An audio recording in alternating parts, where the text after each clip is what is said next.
Welcome to Sunday morning, guys. I am out at Tim Hortons. Do I have coffee at home? Yes. Is my coffee as good as Tim Hortons? You know, I mean, almost. Pretty close. So why am I here? I just wanted to get out of the house. I just wanted to go out somewhere, and at 8 o'clock on a Sunday morning, there's really not many places you can go, and I don't like Starbucks. So I'm at Tim Hortons, which is funny. I've been watching my favorite YouTuber, Emmy, her channel. Go watch her channel. She makes top tier content. She's Canadian, and so Tim Hortons is obviously a big thing over there. Apparently Canadians call it Tim's. Like, we're going to Tim's is how they say it. At least every American I know just calls it Tim Hortons. I've never heard anybody call it Tim's. That fascinates me. That really, the difference in language. Oh God, I was thinking about this the other day. I'm gonna go on a complete nerd rant at some point, but I don't know if I'm gonna show you guys because I don't know how many people are actually gonna care. But my brother is a linguistics nerd like I am, and there's conversations I want to have with him about just purely the difference between Canadian and American wording choice. And Canadian and British, technically, I think do the same thing. So anyway, I needed to get out of the house. I needed to drive around. I was actually intending to go downtown. Things will be great when you're downtown. Who sings that? Is that Petula Clark? I don't know. I am terrible at remembering who sings my absolute favorite music. I'm the worst. Anyway, I was going to go downtown to a city near me because they have like a billion Pokestops and gyms. And I was just going to play Pokemon Go this morning in my car, just pulling over, hitting the stops, hitting a gym, going to the next one, pulling over, because on a Sunday morning, there's nobody around, and it's great. I don't know if I'm actually going to do that. I don't know if I'm going to have time, because I left the house, I don't know, around 8, sometime after that. It is 9 o'clock now. My alarm actually just went off and cut off my video. I forgot that I have a Zoom brunch date with my cousin today. We normally do it on the first weekend of the month. We couldn't do it last weekend though, so we were going to do it today. So I don't know if I'm going to have time because that is at 10. And I really don't want to do it today. But we also missed last month, and honestly, it's the only time we really actually talk to each other anymore. We hung out in the summers as kids. We lived like 3.5 hours away from each other, so we didn't get to see each other all that much. My goodness, this line is really slow. It's just coffee, people. It's just coffee, people. Like, what if people were made of coffee? Aren't we all made of coffee, though, really, in the end? I think we are. Ugly bags of mostly coffee, if you get that reference. Yeah, so we actually went a few years where we were just, life and stuff, stuff happens, you know, and you just don't talk to people that you talk to all the time for a while. And I don't remember how we started this, but we ended up being like, hey, we should do Zoom brunch. I think it was her idea because she's a sweetheart. And I have been loving them.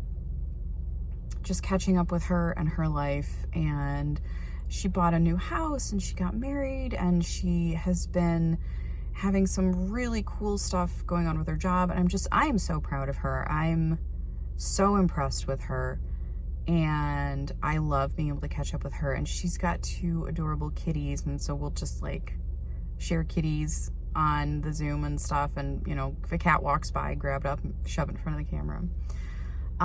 Today in particular, I don't want to do it. I don't feel up to it, but that's probably a sign that I really need to do it, because usually when I intentionally like really don't want to do stuff, I really want to avoid doing something, I end up feeling better if I just do it.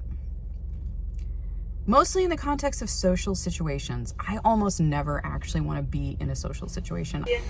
Hi, can I get a large coffee with 2 creams, please? Large 2 creams, is that all? Yes. $2.39. Thank you. You're welcome. But it's one of those things where I feel better if I do it, if I push myself and do the thing. But I just really don't want to. So that's how I'm feeling today. I am going to do brunch with her unless she calls and cancels. But that means that I have to get home within the next 45 minutes, which I might have time to do a little bit of Pokemon Go, but not much. So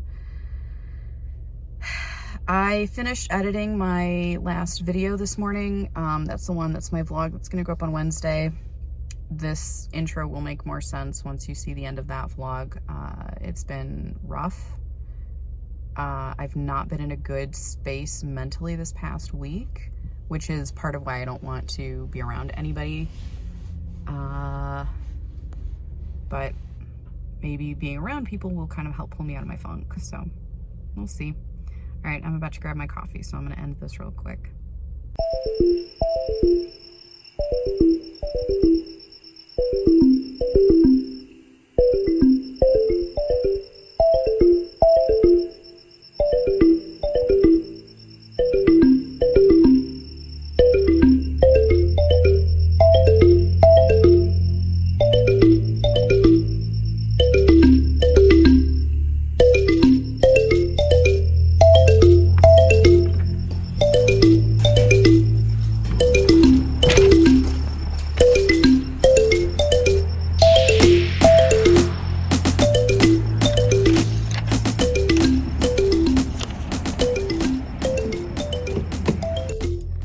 Just got out of the eye doctor's, as you could probably tell by those really fun glasses. I have not seen, oh, it's trapped on my mask. Okay, I've not seen these. Look at this. They're paper, plastic. Kind of cool, actually. They worked really, really well getting out to my car. So my eyes are okay. No real change. No huge change from last year, they said. So the only glasses that I do have are computer glasses, where it's mostly blue light blocking and like a tiny bit of magnification, just to ease the strain of looking at a computer screen for 9 hours. They said my prescription changed a little bit. Okay, my eyes are dilated, so I can't read jack squat apparently. Yeah, so I'm headed home, and hopefully, down in the comments, guys, let me know when you have to do the eye appointment, you have to get your eyes dilated. Does it make you nauseous? Because I'm a little nauseous right now. I don't know if it's because it feels like there's more pressure on the eye, which it does feel like after they put in the dilation solution, that like my eyes feel bigger in my head. Or the solution itself got into my system. I don't know. I feel a tiny bit nauseous, and it's happened from like 2 to 5 minutes after they put in the solution. And it's just weird. I'm just curious. Am I just weird? Is this just me? Let me know if you guys have any weird reactions to getting your eyes dilated. My God, I can't even see the clock. I don't know what time it is. Yeah, I'm just gonna try to get home where it's nice and dark and go back to my cave and hope this stuff wears off soon. So, mwah.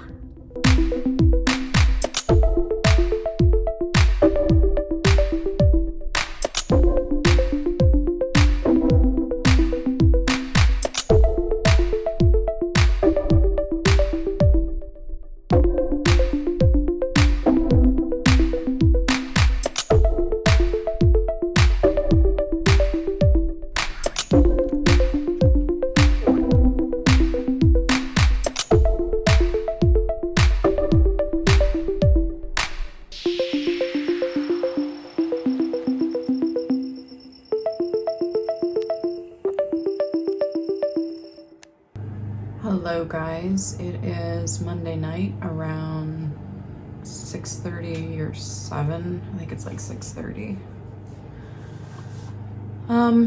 Working from home this week. I had a half day this morning, which you saw was my eye appointment. I'm sorry if it's noisy. It is completely dark out because it's winter, and my next door neighbor is walking up and down their driveway with a lawnmower. I don't know what to say about that. And now there's like ambulance sirens. I don't know. Maybe cut his foot off. I mean, I hope not. I'm hoping not. That's a terrible, terrible accident to have happen, but it's noisy. For updates, I am about halfway through a book called Under the Wave at Waimea from Paul Thoreau, I think. It's like a 12-hour audiobook, and I'm a little bit more than halfway through. I think I'm listening on like 2 point something speed, and it's still not very fast sounding to me, so I don't know how slow this person is reading. It's fine. It's just fine. Like, there's nothing that's drawing me back to the book, but there's nothing so annoying or frustrating or boring that it's like pushing me away so I don't want to listen to it. So I don't know. I'm gonna finish it just because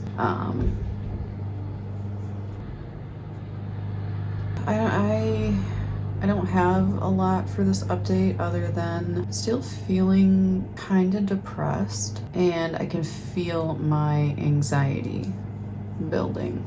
I think it's gonna be a really hard winter because my anxiety gets worse at night, and with winter in Michigan, which is Canada's little brother, Canada's lost mitten is what Michigan is, it's dark at 5:30, like middle of the night dark. So essentially I get up in the dark. If I'm not home, I work a room in a building with absolutely no windows. So it's all artificial light, and then I leave when it's dark. And at least at home, I have my windows, my actual natural light. Today was very gloomy and overcast, which was nice driving back from the eye doctor appointment, actually. I could not see, I could see, I couldn't read anything though. I was like trying to look at my phone to put in the follow-up date for next year. Couldn't read a thing. So yeah, I'm worried a little that I'm gonna struggle with some really, really bad anxiety this winter. I don't know, we'll see. I need to figure out some coping tools, some things to keep me from being overly anxious, something to keep me afloat, keep me from sinking. I don't know. I don't know if that's gonna be books. I kind of don't think so. Like I mentioned at the not rant, but discussion that I had in my last vlog, when I get depressed and anxious, I don't want to do anything that I enjoy. And reading is one of those things that I enjoy, and so I tend to avoid it, which is probably the opposite of what I should do, but that's just how my brain processes these mental health issues. So I don't know, I'm gonna have to try to work on that, just because I want to be able to get reading done. I want to read. I want to make content because I enjoy it. It's hard to make reading content if you haven't read anything, and I don't want to just come on every week and be like, yep, still depressed, still anxious. So anyway, that's it for now. It's Monday. It's the start of a new week. It's the start of what I think is going to be a very anxious week, but I'm going to do my best and see how it goes. I did have brunch with my cousin on Zoom, and it was everything I needed, actually. It was just awesome. She ended up having some of her own emotional struggles with some stuff that had happened at her job that previous week, so we both kind of commiserated and, you know, sort of leaned on each other a little bit, which was really nice. And we both had attempts of trying to get our cats in camera, because we each had cats kind of coming in sort of almost into frame, but just avoiding, and we're both trying to like lift them up, and both our pets were not having it. But yeah, it was really lovely, and I was really glad I did it, because I knew that I was like 99% chance gonna feel good, feel happy that I did it. So yeah, that was really, really nice. I'm gonna go eat some dinner. I made some chili and it came out really, really good actually, which I'm surprised about. I think this might be my best batch of chili. I make chili, like I make good chili. This is like my best chili, which is what surprised me. Not that I made edible chili. I'm serious about this stuff. I'm up the night before. I make chili a lot. How many times am I gonna say chili? I gotta go. I think my brain is just on a hamster wheel loop and needs a reset button. So I hope you guys have a good week coming up. Please be safe out there. And I just hope that you guys are all gonna have a really good week and not be stressed out, not be anxious, and do something you love. Read a book. All right, I'll check in with you guys later.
Okay, it is Wednesday at 2 p.m. and I have a reading update because I just can't anymore with this. I am reading the Gradual again. I picked it up because apparently nobody in Libby wants this book and I've re-upped my loan 2 more times, I think. So the whole premise of the book, the plot synopsis, the setup from the first 2 chapters in the book, nothing happens. Nothing happens in this book until 68% of the way through. How do I know it's 68% of the way through? Because it's in Kindle, which tells me the percentage. So from chapter 2 to 68% of the way through, there's no point to it. A couple of things happen. None of it was necessary. It is so incredibly frustrating that this is just a nothing book.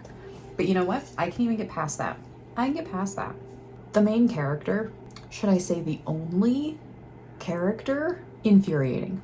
So he's from this area, they call it the mainland, and he wants to visit all these islands that are not supposed to exist according to the very highly controlled government that he is from. But as a musician, he gets permission to go on this tour with a bunch of other musicians in this orchestra to all these islands that now suddenly do kind of officially exist. There's something weird about how time flows in the island groupings. And he comes back 8 weeks 8 weeks later, and 2 years have passed. And it affected every one of the ones in the orchestra. So this entire orchestra lost 2 years of their lives collectively.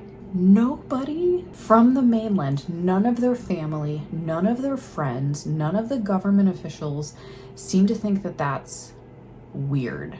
All of them got blamed for intentionally abandoning their lives for 2 years. And then collectively showing up on the same day, collectively lying that they were only gone 8 weeks. What are you guys talking about, 2 years? And nobody is going, is there something funky out there? I get that time, and it's not like time travel, it's just that they were in pockets of time that just moved more slowly. I get that that's a difficult concept, but the idea that an entire orchestra could so perfectly work together to plan this and stick to their story without anybody cracking and saying, yeah, we totally planned it because we just hated our families. My suspension of disbelief is having some problems with this. But okay, fine, whatever. It literally ruined everyone's lives. Okay, so the guy wants to go back. He wants to live on the islands. He doesn't want to be on this mainland anymore. Fine, go enjoy your life. He knows that time is messed up in this island grouping because it ruined his life. So he goes back and he's, again, touring all through the islands. And at the islands, he's being told by this, couple of characters that appear everywhere he goes.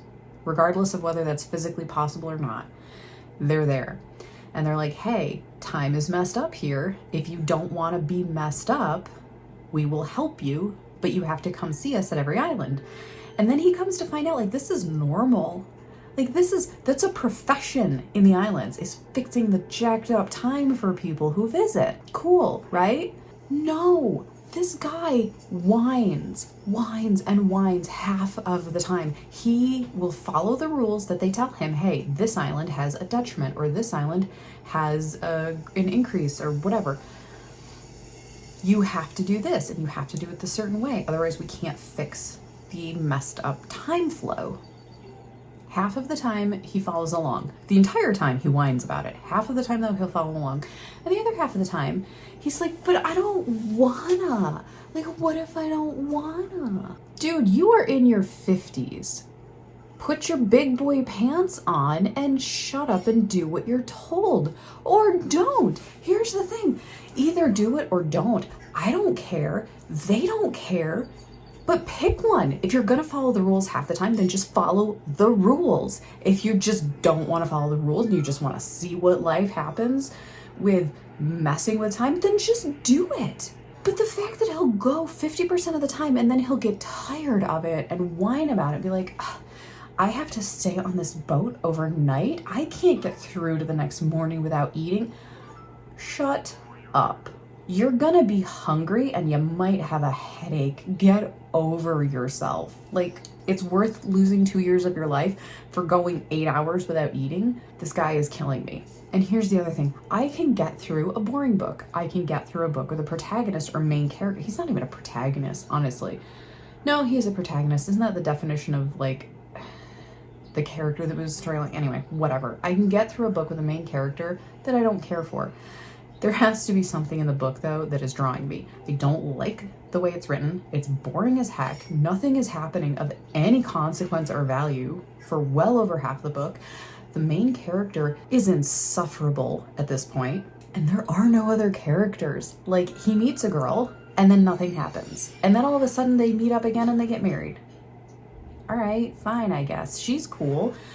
Oh, wait, you go off on this tour, you lose 2 years of your life, she thinks you abandoned her, and she leaves you, okay? She doesn't exist. You had parents. They're dead because you're 50 and parents die. Except my parents, they'll never die. You had a friend with the orchestra, but you never bother hanging out with it. There's literally nobody else in this book. There's no character that has more than 3 pages combined. What is the point of this? And if you're asking me why am I not DNFing it, it's because I tried DNFing it and it really bothers me to DNF a book. And it's a thing apparently. But also, I am having a day at work where I am just running on pure rage And so I took a lunch break and I'm like, I need to eat because I've been so busy for like the last few weeks now that I'm not eating when I should be. And that's really bad, especially when you have a gallbladder that doesn't work and you need to have it out. The least you can do to keep your gallbladder from trying to murder you is have food regularly. So I had to eat. And I thought, okay, I'll take a lunch break and I'll try to read this book.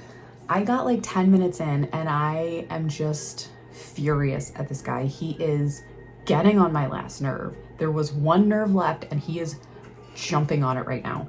But I'm gonna keep reading because I'm already having a bad day and I'm already angry, and I'm at least enjoying being angry at something. So I'm gonna get back to it. But so far, 70% in, I do not recommend this book to anyone. I will eventually finish it at some point. I feel like I'm in my own time detriment here, and I will have it in a wrap up. I have a feeling it is going to be very, very lowly rated. This lowly, insufferable book. 2 very boring minutes later. This man is an idiot. He woke up looking 20 years younger while traveling through islands where time doesn't flow properly. And his first thought is, hey, maybe all of my walking while I'm on this weird vacation has made me in better shape. 20 years younger. All of his skin creases are gone. All the fine lines, all the wrinkles, the sagging jowl, the gray hair, the loss of muscle tone, the puffiness under his eyes. He's muscular and healthy, and he thinks maybe I just walked away my fine lines and wrinkles because I've done a lot of hiking. 10 seconds later. Okay, something else that absolutely drives me bonkers about this man-child. He has to work at every island with something called an adept, and they tell him whether he's gained or lost time and that they will fix it. And he understands this. He knows this. He knows full well this is how it works. Does he understand how it works? No, but he knows that this is what happens and that they have a fee and that it is non-negotiable.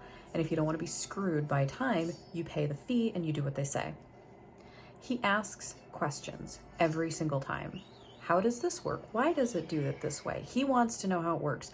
The one time he gets to the point where they're actually explaining things to him and telling him this is what will happen if you don't do this, this is what all of your options are and what every option will lead to, is the one time he doesn't want to listen. He's just like, I just want to get off the boat. I'm like, dude, you've been on this boat for like 8 hours longer than you intended to.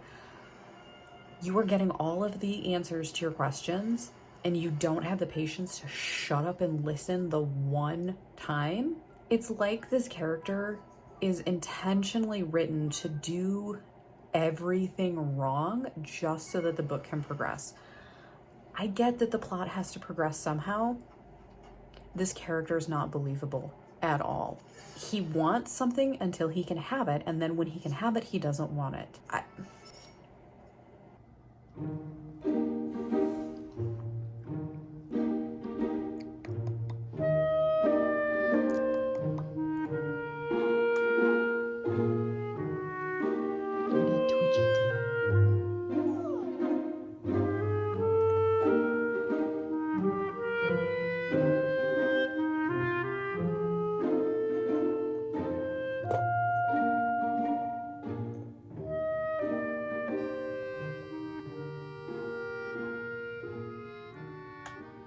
Hey guys, I have a reading / emotional / mental health update. I have been feeling okay-ish. Of course, this is the moment my cat chooses to try to get my attention and claw me. Anyway, I've been doing okay. I don't know that I really want to say all that much better. Because I still feel like there are those stresses and those feelings right under the surface. But nothing has gotten worse or bubbled over. So for now, I'm, maybe that's the best case scenario at the moment. For reading updates, I think I've actually read a few books and I just keep forgetting that I read them, so I haven't put them in my updates. So I did finish the Gradual yesterday. I gave it 2 stars on Goodreads. I don't get the Goodreads reviews. Apparently this is something that's incredibly deep and layered and has all kinds of meaning and correlations and symbolism, and maybe if you have a PhD in monastic chanting theory, this book is gonna be like the best book you've ever read. I don't know. Maybe this book just wasn't meant for me. Well, hello.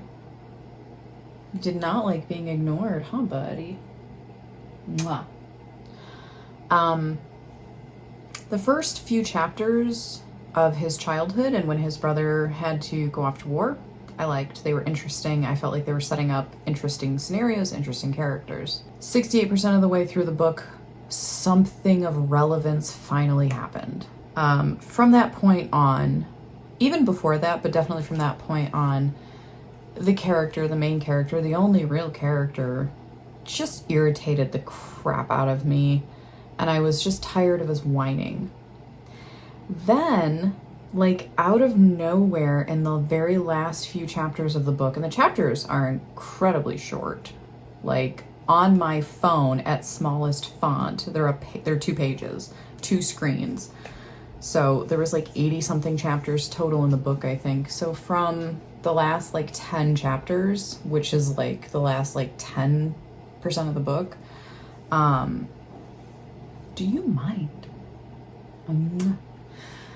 I finally started getting more interesting storyline, but it was like 85% of the book. Totally unnecessary. I felt like it was not just boring, but it became annoying. And I feel like I can handle one or the other. If it's really interesting, but like it's also annoying to me, at least I can fall back on the fact that it's interesting. I didn't have that with this book. Maybe it just went over my head. 2 stars. I just felt like it was so unnecessary as far as how much middle section there was that said nothing of value. It didn't add anything to the experience. I'm just going to chalk it up to maybe I'm just too dumb to read the book and get the point, which is fine. Not every book is meant for every person. Interestingly enough, I also read a week or so ago Matt Haig's Reasons to Live, if I'm remembering the name right. And I ended up reading it like a day or 2 before I got slammed with one of the worst depressions I've experienced. I did mention, I think in one of my earlier updates, that I don't really suffer from depression. I suffer from anxiety. And so depression, not just being sad, but feeling depressed, is new to me. And it was very interesting to have just read that book. And that book just happened to pop up in Libby as an available, ready to check out. And so I'm like, yeah, sure, we'll go with that. I'm so glad that I read it, and I'm so glad of the timing. Not because I don't have the will to live or anything that extreme, but I felt a very valuable read on one person's experience with severe depressive episodes and severe anxiety. Double whammy. I don't know how many people suffer from both that intensely and that overlap in that way. But it was incredibly valuable to me to see somebody else's experience with it, to hear how they felt, what their thoughts were, what their physical manifestations of that were, because anxiety has physical manifestations, depression has physical manifestations, and a lot of times those two are at odds with each other because of how they function. Depression tending to be a paralytic, whereas anxiety is a propulsive. So if you are depressed, a lot of times you are paralyzed into inaction, lack of motivation, lack of feeling the ability to move forward. Whereas anxiety, many times, is a propulsive thing. You have to act, you have to move. Even if you don't know what that is, you have to be doing something. So to have both at once I can't imagine. And his story of his personal experience, and he's very clear to say, this is my personal experience. You may suffer from the exact same mental health issues and experience them in completely different ways. You may find a treatment that works for you that didn't work for me, and vice versa. He makes it very clear that it is a very personal experience, and treatments are going to be completely different for every single person, and no one person is a gatekeeper to the experience, to the cure, to the fix, because there really isn't a cure. There are treatments. And it just happened at the right time, and I was really, really glad that I read it. It was quite short. He actually narrated the audiobook himself, which I appreciated because he had the nuance on exactly what he was feeling, and you could tell it was coming through in the way that he was reading. So it was like 5 hours or something. I actually quite liked it.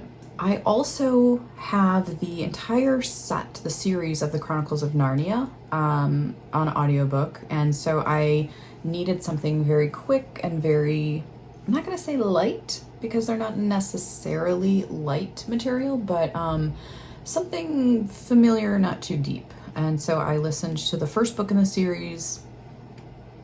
Again, I can't remember the name, but basically they, Polly and Diggory, travel to another world and wake up a very, very bad person who then wreaks havoc in other worlds.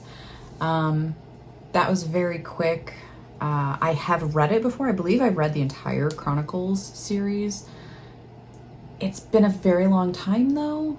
I don't remember when I read them. I want to say I was probably out of high school. Maybe I was in high school. I genuinely can't remember. But it was familiar. So I got through that, and I think I'm just going to kind of pick away at those when I kind of need in between readings. I have not picked up my Three Musketeers for a long time, and I do miss it. But like I've said, the anxiety and the depression both make me not want to read. They make me not want to do anything that I enjoy, because it's like the idea of feeling okay and enjoying something scares me. I don't know how to explain it. I'm doing my best to cope with it and to try to understand it. So it is what it is for now. I am still working my way through Paul Thoreau's Under the Wave at Waimea. Not a huge fan. The second part of the book, it starts out when he's in his early 60s. Very early into the book, he kills somebody in a car accident. He had been drinking, the other person had been drinking, but it was the pedestrian who died in the crash. And he develops this really interesting condition. It actually mentions what it is in the book, and I wanted to look it up because I've never heard of it before. I don't know if it's an actual condition, but basically the idea is that the person loses all motivation to exist, really. And it's not classified in the book as depression, but it is presenting very much like Alzheimer's or dementia, in where the person affected, it's triggered by a trauma, and the person just doesn't process life. The guy's girlfriend moved out for 2 weeks, and when she came back to the house to pick up her stuff, he acted like nothing had happened, and she got really upset at first. And then she said, like, you know, I've been gone for 2 weeks. This is how you greet me. And he's like, what do you mean? I saw you this morning. Like, time doesn't stick. They live in their own world. They have like no short-term memory. Really, really weird. And they gave it a name, and I actually bookmarked it so I can go back and figure out what it is. But again, first half, it's okay. You know, nothing particularly special, nothing particularly irritating about it. The second part of the book flips back to his childhood, where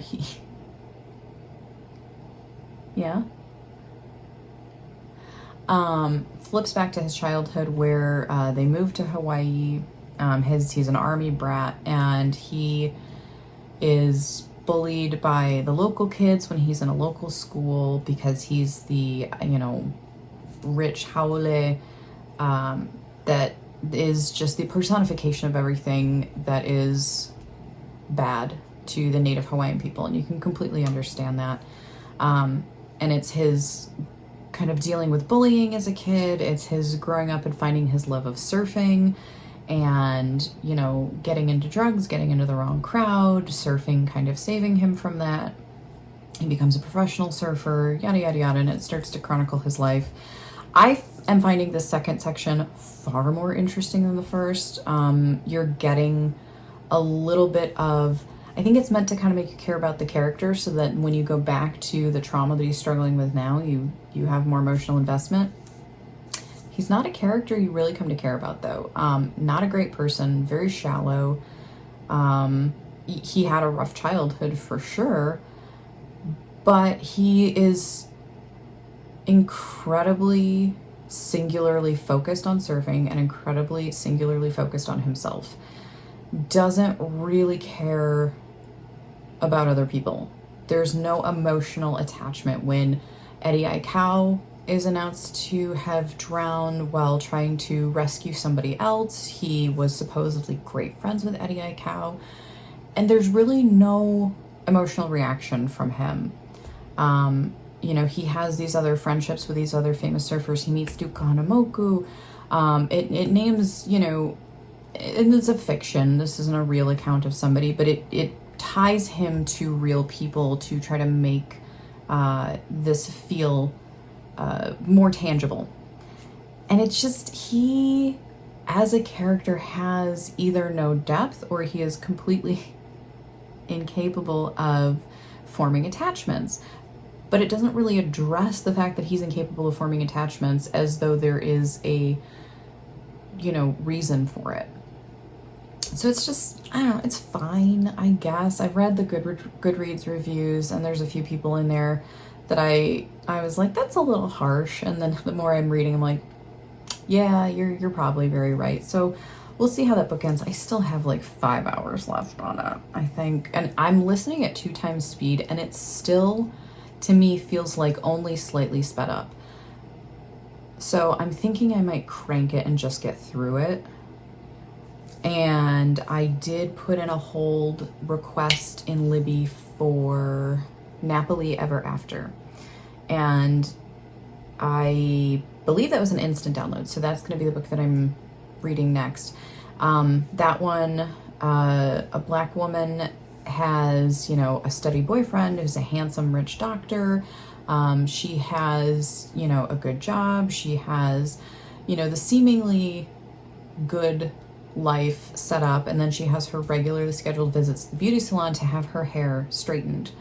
And at one point she just decides she doesn't want to do it anymore, and she ends up, according to the synopsis, I think she cuts her hair and goes for a natural hairstyle. So her natural curls, her natural afro, and what that looks like without, you know, relaxers, without straightening, without treating the heck out of it to try to make it what is considered sometimes in the white business world as professional. And it inspires all these other changes in her life. Her boyfriend's a commitment phobe, so she gets rid of him. And, you know, she starts to analyze, who am I? What do I want out of my life? And how do I want to approach that? And so I think this is a really interesting synopsis, and I'm excited to read the book. I have read a little bit of it on Goodreads, and there's some kind of love it, hate it. Not hate it, but being very disappointed in it. It's not a life experience that I can personally comment on as to whether it'll be good representation or not. So that's out of my realm. I'm not even going to pretend to know.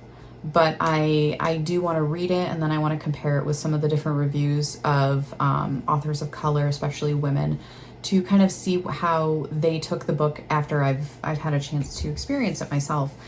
And it reminded me, and I had it on my TBR in Libby for quite a while, and just recently I started seeing commercials for, I think, Oprah. I think her network or her channel or whatever is producing, and I think she's being part of it,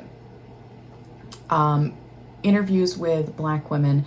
and specifically how they relate to their hair, because hair is such a part of an identity and part of a culture, and the different types of braids and the different ways of, you know, you see black women with really short hair, you see black women shaved, you see black women with these big beautiful afros, you see locks, you see box braids, you see, you know, twists, you see all kinds of things.